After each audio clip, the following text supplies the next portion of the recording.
अस्सलाम वालेकुम। मैं डॉक्टर फवाद सुलेमान हूँ और मैं एक साइकियाट्रिस्ट हूँ। आज हम बात करेंगे कि हादसात या सानियात के बाद होने वाला जहनी दबाव क्या है, किन लोगों में होता है, कब तक रहता है और उसकी मैनेजमेंट कैसे की जा सकती है। तो आइए समझते हैं कि इसको सबसे पहले साइंसी ज़बान में क्या कहा जाता है।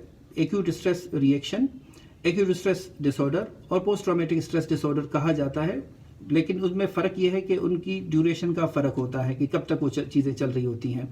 अब हादसात वाक़यात क्या हैं जिनका आज मैं जिक्र करने जा रहा हूँ। वो हादसात वाक़यात शदीद नौइयत के होते हैं। फॉर एग्जांपल, अगर आप अपने किसी फ्रेंड के साथ गाड़ी में ट्रैवल कर रहे हैं और अनफॉर्चुनेटली कोई एक्सीडेंट हो जाता है और उसकी डेथ हो जाती है और आप बच जाते हैं, तो ऐसी मेमोरीज आपके लिए काफ़ी ट्रबलसम प्रॉब्लमेटिक होती हैं कि आप उनको अपने जहन से फिर आपको निकालना मुश्किल हो जाता है। ऐसे हादसात वाक़यात की और एग्जांपल ये है कि फॉर एग्जांपल कि किसी का रैप हो जाता है, किसी के साथ जिनसी तशद्दुद किया जाता है, जो कि बहुत कॉमन है। वो बच्चों में बाद में PTSD देखा गया है कि जिनसी तशद्दुद के बाद। बड़ों में भी ये बहुत कॉमनली हो रहा होता है। इसके अलावा इस और एग्जांपल ऐसे हादसात की कि किसी को किडनैप कर लिया जाता है, बाद में उसको टॉर्चर का निशाना बनाया जाता है, या इसके अलावा कि किसी ने कुछ लोगों को देख लिया कि वहाँ पर आग लगी और लोग जल रहे हैं। तो ऐसे जो शदीद नौइयत के मनाजिर होते हैं या शदीद नौइयत के जो हादसात होते हैं, वो इंसानी जहनीत पर काफ़ी गहरा असर छोड़ देते हैं।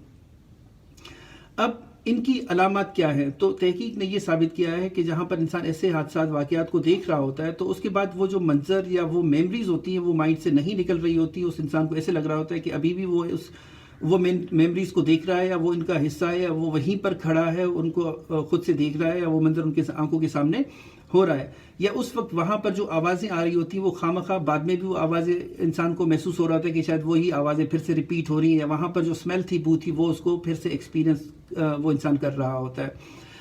अब ये भी देखा गया है कि जिनके साथ ये ट्रॉमा हुआ होता है वो अवॉइड करते हैं, उस पर डिस्कशन करने से गुरेज कर रहे होते हैं। उससे मिलती जुलती जगहों पर या सेम जगह से वापस जाने पर वो गुरेज कर रहे होते हैं। ये इसकी मेजर अलामात हैं PTSD की। और PTSD हम इसे कब कहेंगे? एक नेचुरल प्रोसेस है। अगर बहुत सारे लोग वो ट्रॉमा से रिकवर कर जाते हैं 24 से 48 घंटों में। कुछ लोग उस वक्त रिकवर नहीं करते, तो 1 महीने तक ये चीज़ें चलती हैं, जिसे एक्यूट स्ट्रेस डिसऑर्डर कहा जाता है। अगर 1 महीने से टाइम पीरियड ऊपर हो तो पोस्ट ट्रॉमेटिक स्ट्रेस डिसऑर्डर कहा जाता है। तो हम अपनी सतह पर इसको कैसे मैनेज कर सकते हैं? चूँकि we are a part of system जहाँ पर the resources are very limited, तो हम क्या कर सकते हैं कि अपने उन फ्रेंड्स को या ऐसे लोगों जिन्होंने इन चीज़ों को सफ़र किया है, एक्सपीरियंस किया है, हम उनको सपोर्ट प्रोवाइड कर सकते हैं। अगर उनको फिजिकल सपोर्ट की ज़रूरत है तो हम उनको डॉक्टर के पास ले जाकर ट्रीटमेंट करवा सकते हैं। अगर उनको साइकोलॉजिकल सपोर्ट की ज़रूरत है तो हम उनको बिठाकर उनको ब्लेम किए बगैर, क्योंकि वो हादसा सानिया उनकी मर्ज़ी से नहीं हुआ होता, हम उनको सुन सकते हैं, उनकी फीलिंग्स को वैलिड कर सकते हैं। क्योंकि अगर जितना वो हमें उसके बारे में बताएंगे, हम उनको कंफर्ट प्रोवाइड करेंगे, तो उतना ही उनके जो आसान अल्फाज में दिल का बोझ है वो हल्का होता रहेगा। क्योंकि हम सब समझते हैं कि जो दिमाग की खिड़की है वो ज़बान है, तो बोलने से जो यादें हैं, मेमोरीज हैं, वो वेंटिलेट होती हैं। इसके बाद अगर चीज़ें वो बेहतर नहीं होती, तो यहाँ पर मैं एड्रेस करना चाहूँगा कि नींद की जो दवाई है उसका काफ़ी एहतियात से इस्तेमाल करना चाहिए। अगर कोई डॉक्टर प्रिस्क्राइब कर रहा है तो उसे बताना चाहिए कि 2 से 4 हफ्ते से ऊपर नींद की दवाई नहीं लेनी चाहिए। नींद की दवाई क्या होती हैं? लेक्सोटेनल के नाम से है, एल्प के नाम से है, रिवोट्रिल के नाम से है, जेनेक्स के नाम से है, 81 के नाम से है। तो अगर 4 हफ्ते से ऊपर इन दवाइयों का इस्तेमाल किया जाता है तो इस आदत को छुड़वाना बाद में मुश्किल हो जाता है।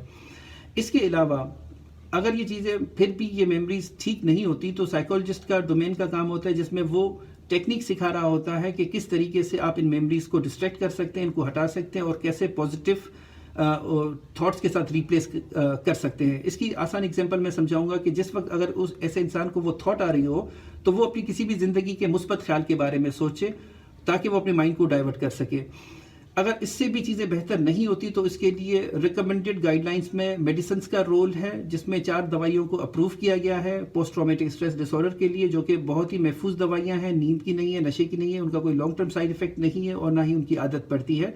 तो एक ख़ास टाइम ड्यूरेशन तक उन दवाइयों को इस्तेमाल किया जाता है और उसके बाद उन दवाइयों को उठा लिया जाता है। चूँकि हादसा वाक़यात काफ़ी कॉमन होते हैं और काफ़ी लोग इनसे सफ़र कर रहे होते हैं, लेकिन अनफॉर्चुनेटली लोगों को अवेयरनेस ना होने की वजह से काफ़ी लोग इससे मुतासिर हो रहे होते हैं। तो मैंने सोचा कि इस प्लेटफॉर्म के ज़रिए इस टॉपिक को आप तक लाया जाए, ताकि हम मिलकर अपनी सोसाइटी का भला कर सकें। आप सबके वक्त का बहुत शुक्रिया।